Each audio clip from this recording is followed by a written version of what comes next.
Salam sahabat terkasih dalam Tuhan, kita berjumpa kembali dalam perenungan firman Tuhan yang menjadi dasar renungan kita di hari ini dalam Matius pasal 11 ayat 2 sampai ayat 11. Saya baca dengan kita firman Tuhan ini yang demikian bunyinya. Di dalam penjara, Yohanes mendengar tentang pekerjaan Kristus, lalu menyuruh murid-muridnya bertanya kepadanya, "Engkaukah yang akan datang itu, atau haruskah kami menantikan orang lain?" Yesus menjawab mereka, "Pergilah dan katakanlah kepada Yohanes apa yang kamu dengar dan apa yang kamu lihat. Orang buta melihat, orang lumpuh berjalan, orang kusta menjadi tahir, orang tuli mendengar, orang mati dibangkitkan, dan kepada orang miskin diberitakan kabar baik. Dan berbahagialah orang yang tidak menjadi kecewa dan menolak aku." Setelah murid-murid Yohanes pergi, mulailah Yesus berbicara kepada orang banyak itu tentang Yohanes. "Untuk apakah kamu pergi ke padang gurun, melihat buluh yang digoyangkan angin kian kemari? Atau untuk apakah kamu pergi melihat orang yang berpakaian halus? Orang yang berpakaian halus itu tempatnya di istana. Jadi, apakah kamu pergi melihat nabi? Benar, dan aku berkata kepadamu, bahkan lebih daripada nabi. Karena tentang dia ada tertulis, 'Lihatlah, aku menyuruh utusanku mendahului engkau. Dia akan mempersiapkan jalanmu di hadapanmu.' Aku berkata kepadamu, sesungguhnya di antara mereka yang dilahirkan oleh perempuan tidak pernah tampil seorang yang lebih besar daripada Yohanes Pembaptis. Namun yang terkecil dalam kerajaan surga lebih besar daripadanya."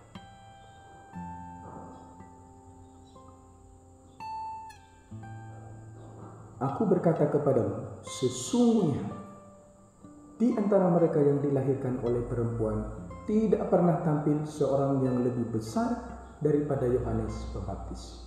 Namun yang terkecil dalam kerajaan surga lebih besar daripadanya. Saudara, sebelum kita masuk dalam perenungan firman Tuhan ini, mari saya akan pimpin kita di dalam doa. Mari kita berdoa. Tuhan, berilah kami hati yang bijaksana untuk lebih memahami firman-Mu.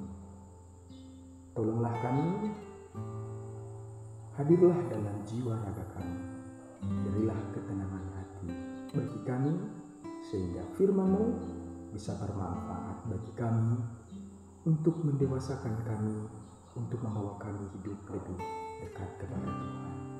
Dalam nama Tuhan kami Yesus Kristus kami berdoa. Saudara yang terkasih dalam Tuhan, firman Tuhan ini di hari ini saya memberikan tema bagi kita, yaitu kualitas pelayanan dan pengabdian Yohanes Pembaptis. Ini kita sudah masuk dalam masa-masa Advent. Saya percaya bahwa saudara-saudara semua sudah mempersiapkan diri, baik dalam perayaan Natal, terlebih hati kita sudah persiapkan untuk Tuhan. Dalam memahami kualitas dari pelayanan dan pengabdian Yohanes Pembaptis ini, kita bisa memahami bersama-sama bahwa Yohanes Pembaptis adalah seorang nabi besar. Dia berkhotbah menyerukan tentang pertobatan dengan berani. Dia tidak kenal kompromi, meskipun harus menghadapi Raja Herodes yang berkuasa atas negeri itu.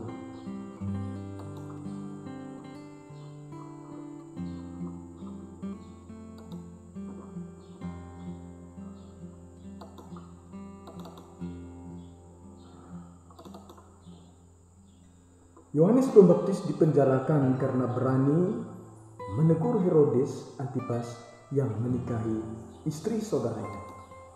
Dan juga kalau kita lebih memahami ini sebagai hamba-hamba Tuhan, karena kita bisa melihat ada hamba Tuhan lain mungkin akan berpikir 2 kali apabila harus menuding kesalahan seseorang, apalagi penguasa.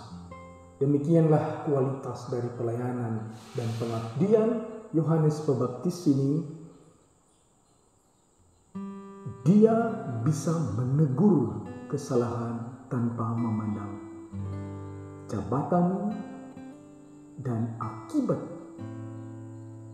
dampak dari tegurannya itu, tetapi yang paling diutamakannya adalah pelayanannya untuk menyatakan isi hati Tuhan kepada umat manusia. Dari penjara, Yohanes mengutus murid-muridnya untuk bertanya kepada Yesus, dan kita bisa melihat itu pada ayat yang ketiga tadi yang kita sudah baca, bahwa dia menyuruh murid-muridnya untuk mendatangi Yesus. Lalu apa yang menjadi penekanan dalam firman Tuhan yang kita renungkan ini? Yang pertama adalah kita harus memahami dasar keraguan dari Yohanes Pembaptis ini. Apa yang menjadi dasar keraguan dia? Yohanes Pembaptis sendiri sebagai perintis jalan Kristus sudah mulai putus asa dan meragukan kemesiaan Yesus. Mengapa? Dalam khotbahnya Yohanes selalu menekankan kesegeraan dari berkat dan penghakiman yang dibawa oleh Mesias. Yesus memang mencurahkan berbagai berkat melalui mukjizat dan pengajarannya. Namun di manakah penghakimannya atas orang-orang jahat seperti Herodes yang memenjarakan Yohanes ini? Penghakiman oleh Yesus atas orang-orang berdosa belum dilaksanakan. Nah, Yohanes melihat adanya perbedaan antara yang ia harapkan dengan pelayanan Yesus.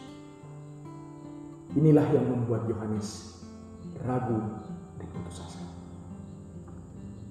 Seringkali juga kita bisa ada dalam posisi keraguan karena apa yang kita serukan dan apa yang kita harapkan tidak seperti apa yang terjadi dalam hidup kita. Seringkali kita kecewa karena kita punya harapan yang besar, baik itu kepada sesama, terlebih bagi Tuhan. Ketika kita menyampaikan berbagai macam doa dengan harapan kita bahwa Tuhan akan menjawab kita dengan segera, tetapi jawaban Tuhan kita tidak tahu. Itulah yang membuat Yohanes Pembaptis ini menjadi ragu dan putus asa karena penghakiman Yesus, penghakiman Mesias atas orang-orang berdosa itu belum terlaksana. Lalu yang menjadi poin yang kedua yang perlu kita lihat dalam bagian ini adalah bagaimana respon atau jawaban Yesus atas keraguan Yohanes Pembaptis ini. Dalam ayat yang ke-6,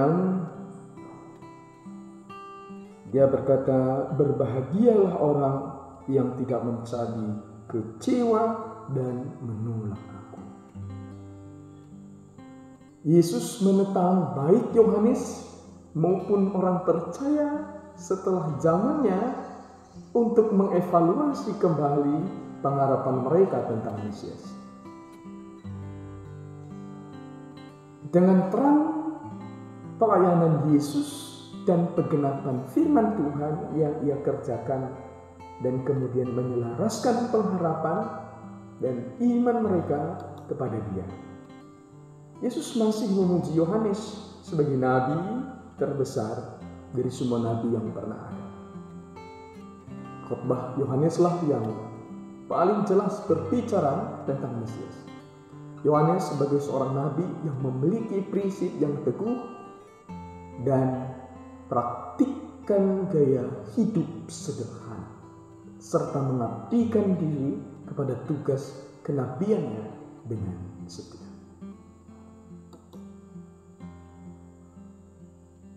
Yang ketiga, yang harus kita renungkan dalam bagian ini, apa yang dapat kita renungkan, yang kita bawa dalam hidup kita melalui firman Tuhan ini.